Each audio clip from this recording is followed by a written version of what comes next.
ሰላም ነሸዊት ዩቲዩብ ተኸታተልቲ ዝኾንኩም ከመይ ኣለኹም? ሰላም ዲኹም? ኣነ ሰላሜ እግዚአብሔር ይመስገን። ንስኻትኩም ኣብ ዘለኹምዎ ሰላምኩም ብዝሕ ትርፍ ይበለለይ እንዳበልኩ ለማዓንቲ እውን ከምቲ ልሙድ ብሓድሽ ቪድዮ መፅአኩም ዘለኹ ነዛ ቪድዮ ክድምሩ ኣለኹም ላይክ ብምግባር ጀምሩ ኢኹም ሓድሽትን ዝኾንኩም ድማ ሰብስክራይብ እንዳገበርኩም ቤተሰብ ኩኑ ማለት እዩ። ሰብስክራይብ ናገርኩም ቤተሰብ ትኾኑ ብጣዕሚ ዘመስግን ሕዚ እውን ምብርታዕኹም ኣይፈለኒ ክብል ይደሊ ማለት እዩ።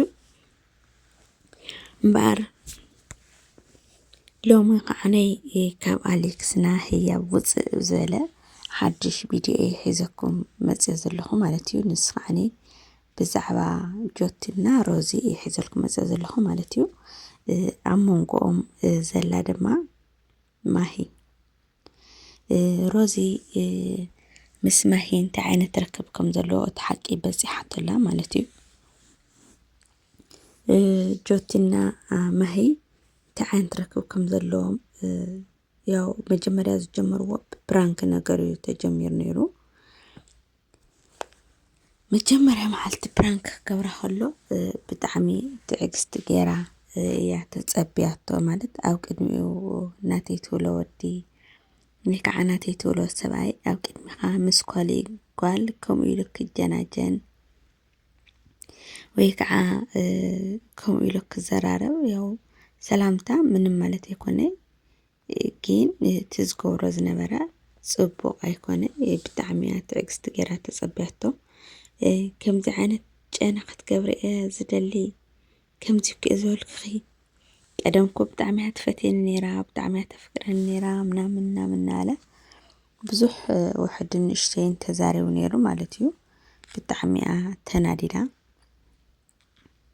የናድድ እዩ ዘየናድድ ከዓ ኮይኑ ይኮነ ማለት እዩ ግድን እዩ ክትናደድ ግን ኣብቲ ኣሽዒቱ ዘናደደኒ ንዓይ ፕራንክ እንዳሃለወ 10 ግዜ ማርያምን ክብል ከሎ ያው እንኳን ብማርያም ሲ በዓልትኹም እውን ኣይትምሓሉ ኢና ንባሃልና ክንምሕልስ የብልናይ ሓቂ ትኾይኑ ብሓቂ ሕሸት ትኾይኑ ድማ ሕሸት ክንብል ከም ዘለና ኢና ዝነግረና ኣብ ንእሽተይ ኣነ ቅር ኢላኒ ማለት እዩ። ካብኡ ብኻልዒት ድማ ሮዚ ንጆቲ ይቅርታ በቃ ይቅርታ ክቅበል ሞ ገዛይ ክምለስ ክንረዳዳ ኢላ ኣብ ፀውዕትሉ ድማ እንታይ ትገብር እዩ ተርመ ምናበለ እዛ ጓል ሒዝዋ መፅኡ ማለት እዩ። ወይኔ መራይ ዘበሳጨካ እዚ ማለት እዩ። እና እንታይ ዓይነት ርክብ ከም ዘለዎም ድማ ኩል ነገር ልፈለጠትሎ እሽዒት እያ ማለት እዩ። እሽዒቱ ክትውስን ዝገበራ በቃ خلاص ምስኻስ ክዘራረብ አይደሊ በቃ እያላቶ ምንም ከተነጋግሮስ ኣይከኣለትን ማለት እዩ።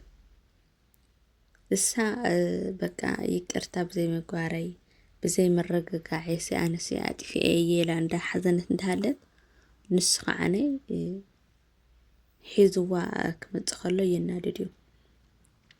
ድሓን ይቅርታ ክሓታ እየላትኒ እንዲሉ ይቅርታ ክትሓትት ደልያት ኮን ትኽእል እያ ግን ከዓነ ከነጋግራ ነይርዋ ኣነ ከምዚ ሒዘ ይመፅእ ኣለኹ ከምዚ ኢላትኒሲ ሒዘ ይመፅእ ኣለኹ ሞ እንታይ ይመስለኪ ከምኡ ክብልስ ኣለዎ ማለት እዩ። ግን ኣነ እንድዒ እምበር እቲ ሓቂ እሱ ኮይኑ ኣይስምዐኒ ማለት እዩ። ሓደ ኣነጋግርኡ ብጣዕሚ ማለት ናይ ጓል ክብሪ ይሃልዎ ክብል ይደሊ ማለት እዩ። ኪዲ ፅርግ ፈሊ ምናምን ዋ ሮዛ እኮ ዝወለደትሉ ኣደ ጓሉ እያና እንኳን ነደ ጓልካሲ ንማንም ጓልካሲ ከምኡ ኢልካ ክንገርስ የብሉ ክብሪ ናይ ጓል ክህልዎ ኣለዎ ማለት እዩ። ኣብዚ ብጣዕሚ ዓብይ ጌጋ ደስ ዘይብል ነገር እዙሲ ናይ ሮዚ ጥፍኣት ኣይኮነ። መጀመርያ ኣብ ሓዳር ዘለዉ ከምዚ ዓይነት ብጓል ምናምን ብወዲ ፕራንክ ተዘይገብሩ ፅቡቅ ከመይ ቤስ ኣውዚ ኣብ ውሽጥኻሲ ሰላም መይፈጥረልካን እዩ። ዝኾነ በቃ ደስ ዘይብል ነገር ደስ ዘይብል ስምዒት እዩ ዝፈጥረልካ። ከምዚ ዓይነት ፕራንኪ ተዝገድፍዎ ፅቡቅ ማለት እዩ። ወሊዶም እንትን ኢሎም እሲ መሻቐል እዩ ባዕሎም ፕራንክ ተኾይኑ ዓይድ ፀገም የለይ አለበለዚያ ግን ጓል እንዳምፀኻ ወዲ እንዳምፀኻ ፕራንክ ምግባር ግን ኣነ ትክክለኛ ኢለ ኣይኣምኒ ማለት እዩ። እና ሕጂ ሮዛት ኩሉ ተሓቂ በፂሓቶ ኣንያ ኣይመስለኒ ማለት እዩ። ንኹም እያ በቃ ክትጭክን ክኢላን ያወንሲ ንኹም እያ ባዕላ እውን እቲ ሓቂ እንታይ ዓይነት ርክብ ከም ዘለዎም ፈሊጦ እዮም እንዳበለት እያ ነይራና እንታይ እዩ ትረክቦም ከመይ እዩ ዝብል ኣብ ቀጻልና ክንሰርሖና ማለት እዩ። ሕጂ ግን ከምዚ ዓይነት ፕራንክስ እንተዘይሰርሑ ማለትሲ ኣብ ህይወቶም ፅቡቅ ኣይኮነን። በቀዳማይ ይርኢኹም ወይኹም ኣሌክስ እስኻ ኢኻ ተጥፍእ ዘለኻ ናስ ይቅርታ ሕተታ ምናምን ወ ችግር የለ ኣነ ይቅርታ ክሓታ እየ ምናምን እንዳበለ ነይሩ። ግን ንሱ ካሊእ ኮይኑ እዩ መፅኡ ማለት እዩ። ቅድሚ 2 መዓልቲ ምናምን ቪድዮ ሰሪሓ ነይራ እያ ሮዚ ማለት እዩ ይቅርታ ንኽትብሎ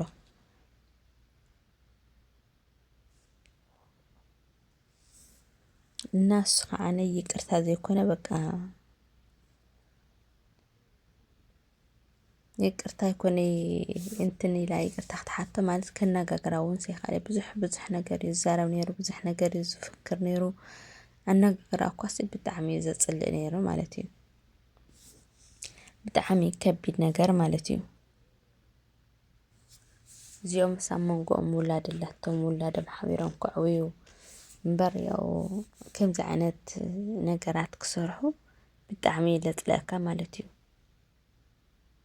ድሓን ምኸምቶም ድራማ ዝሰርሑ ዘለዉ ድራማ እኮ ክኾን ይኽእል ኢና እዚኦም እውን ግን ሲ ብቐልዲ ቀልዲ ልመፅሲ ኣይፅቡቅን ድሓር ኣብ ሂወትካሲ ብጣዕሚ ዘባሳጭ ነገር እየ ዝብል ኣብ ሂወትካሲ ዝኾነ ክፍተት ስለለምፅስ ከምዚ ዓይነት ነገር እንተዘይሰርሑ ካልኦት ባዕሎም ፕራንክ ፀገም የለይ ሰብ እንዳምፃኻ ሰብ እንዳሓወስካ ካሊእ እንትን እናበልካ ትሰርሖ ነገራት ግን ኣብ ሂወትካ ከቢድ ፈተና እዩ ዘምፀልካ ከይሓሰብካዮ ናብቲ ሂወት ንሱ ክትኣቱ ትኽእል ኢኻና የቕረኹም ክብል ይደሊ ማለት እዩ። እና ጀቶ ደሞ እዙ ኣነጋግራኻ ንእሽተን ያው ተስተኻኸል ይብል ማለት እዩ። ኣነ ካብኡ በሊጠ ዘይኮንኩን ግን ያው ክሰምዖ ከለኹ መራኢ ዓቕልካ ዝወድእ መራኢ ድማ ዘናድድ ማለት እዩ። ኪዲ ፅርግ ፈሊ ምናምን በቃ ኣይተናገርኒ ከምዘይስኒ ሰው እኮ ያው እሳ ድሓን ተናዳ ክትከልያ ንስኻ ርግዕ ኢልካ ክተረዳዳ ወይ ከዓ ክትጥብራዳ እያዮ ዘለካ እምበር ጭራሽ ገዲዳ ከም ትናደድ ወይስ ኪድ ነይ ተወሊ ከም ዝኸደልካ ንጎረ ኢኻ ትገብር ለኻ እና ዓገብ ክብል ይደሊ ማለት እዩ። ቤተሰብ ንለማዓንቲ ቪድዮ ሒዛ ዝመፅኹ ነዚያ ትመስል ነይራ። ኣብ ቀጻሊ ቪድዮና ሓሳብ ንራኸብ ድማ ሰሰናይ ንዓኹም ባይ ባይ